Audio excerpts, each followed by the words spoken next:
الحمد لله رب العالمين والصلاة والسلام على أشرف الأنبياء والمرسلين وعلى آله وأصحابه أجمعين.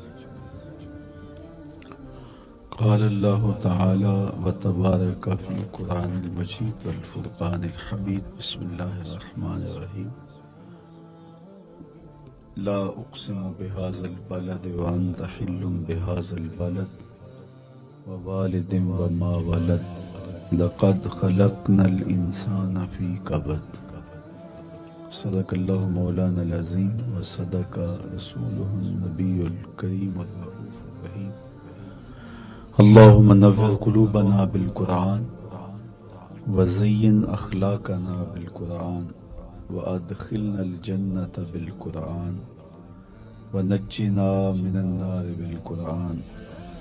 قال الله تعالى وتبارك في شان حبيبه مخبرا وآمرا إن الله وملائكته يصلون على النبي يا أيها الذين آمنوا صلوا عليه وسلموا تسليما. اللهم صل على سيدنا ومولانا محمد معدن الجود والكرم صلاة وسلاما عليك يا سيدي يا رسول اللہ. میں نے آپ کے سامنے قرآن مجید کے جو کلمات تلاوت کیے ان میں اسی حقیقت کو بیان کیا گیا.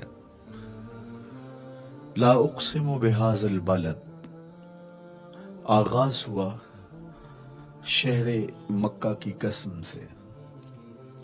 قسم ہے مجھے اس شہر کی، پھر وجہ قسم بھی بیان کی. وَأَنْتَ حِلٌّ بِهَذَا الْبَلَدِ، مجھے اس شہر کی قسم اس لیے کہ محبوب اس شہر میں تو جو بستا ہے، تیرا بسیرا ہے اس شہر میں، اس شہر کی گلیوں نے تیرے قدم چومے ہیں اور تیرے انفاس کی مہک اس کی فضاؤں میں بسی ہے، اس لیے مجھے قسم کہ یہاں تم رہتے ہو.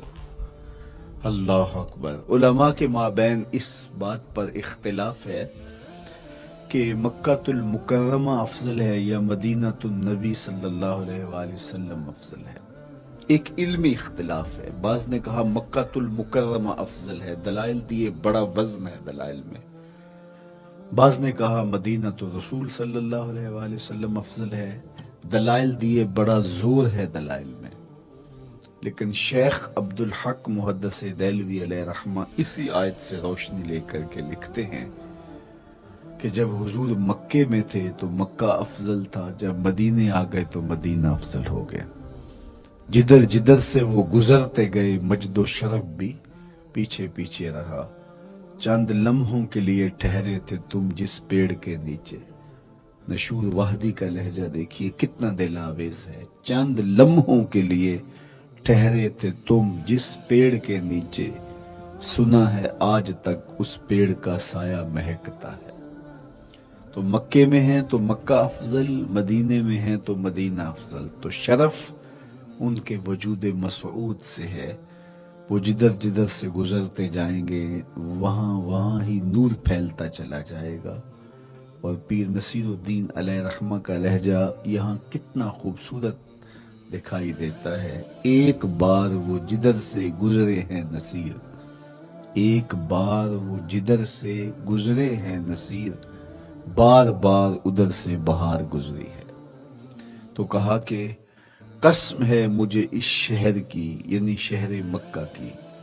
کیوں اس شہر کی قسم؟ وَأَنْتَ حِلٌّ بِهَذَا الْبَلَدِ، کہ محبوب اس شہر میں تمہارا قیام ہے، اس شہر میں تمہاری رہائش ہے، تمہارے انفاس کی مہک ہے اس شہر کی فضاؤں میں، اور تمہارے قدموں کو چھوا ہے اس شہر کی گلیوں نے، اس لیے قسم کہ یہاں آپ رہتے ہو. وَوَالِدٍ وَمَا وَلَدٍ، اور قسم ہے باپ کی، اور قسم ہے جو اس کی اولاد ہے. والد سے مراد کیا ہے اور ما ولد سے مراد کیا ہے؟